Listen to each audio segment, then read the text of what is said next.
સોનગઢ તાલુકાના અંતરિયાળ ગ્રામ્ય વિસ્તારના કપડબંધ ગામની એક આંગણવાડીની સીઆરપીએફમાંથી નિવૃત્ત થયેલા પીએસઆઈએ વિશેષ મુલાકાત લીધી.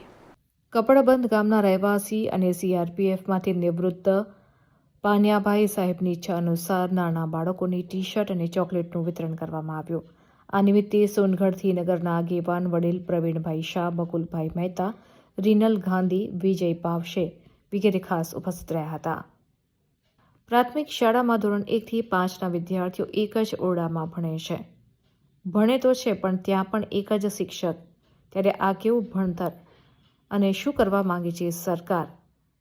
એવા પણ અનેક સવાલો ઉઠી રહ્યા છે.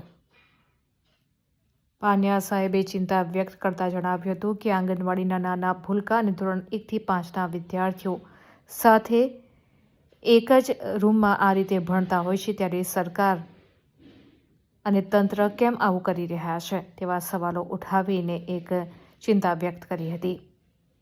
આ વિદ્યાર્થીઓ સાથે તેમણે સમય વિતાવ્યો હતો અને ગામની રજૂઆત સાંભળીને આગળના કાર્ય બાબતને લઈને ચિંતા વ્યક્ત કરી હતી.